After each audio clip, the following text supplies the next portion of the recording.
Hello everyone, picking back up on The Nightmare Before Christmas book, Chapter 5. I do hope you are enjoying the story so far. 364 days until Halloween. Back in Halloween Town, none of the residents had noticed Jack's absence. The Pumpkin King, spindling three-story house was perched on one of the town's tallest hills, second in height only to Dr. Finkelstein's castle.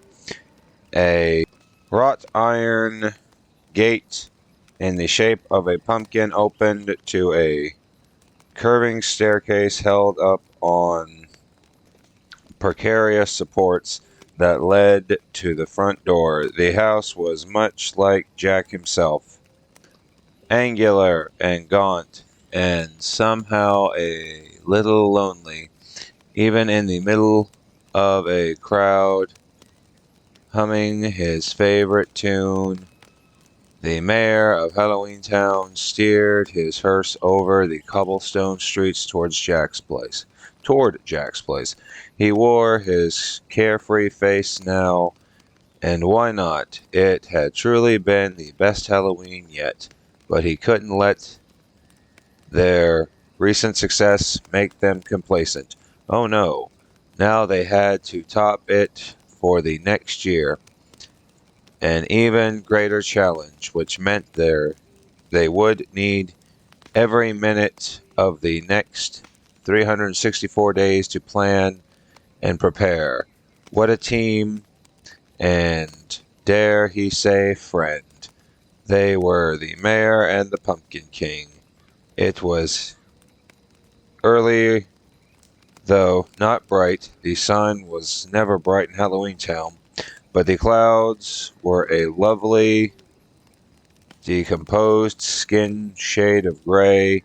The mayor parked outside Jack's pumpkin gate and honked his horn, waking the snoring members of the undead ensemble, whose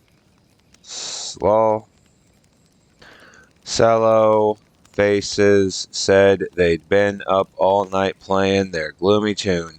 Humming, he gathered up his rolls of paper and notes, then tipped his hat to the musicians. "Morning, gents." They blinked awake with some grumbles. The mayor climbed Jack's winding staircase with a happy jolt. He tugged on the doorbell on the iron. Sorry about that. He tugged on the doorbell, an iron tarantula with fangs that was attached to the house by a thick string of webbing.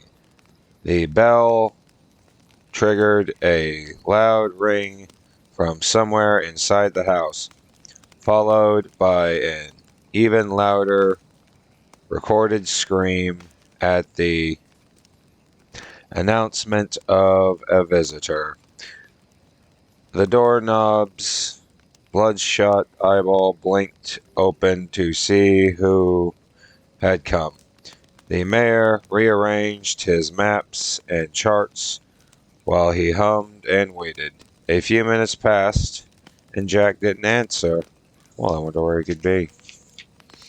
The mayor chuckled to himself, waved politely to the musicians who were hanging around outside the gate, and pulled the doorbell again.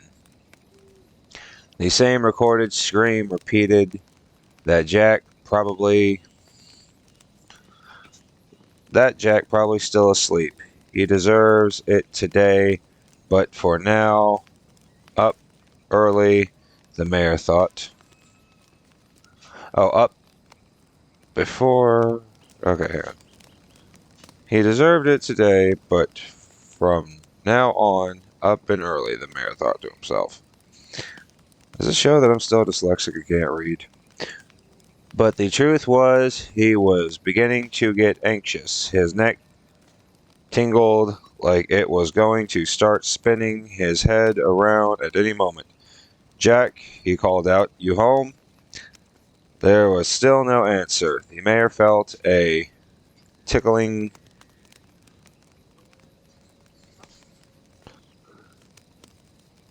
feeling that crawling spiders down his back. Why wasn't Jack answering? His neck rotated his head to show his gloomy face. There was no holding his anxiety back now. He knocked on the door harder in a panic before he remembered that the musicians were watching. He forced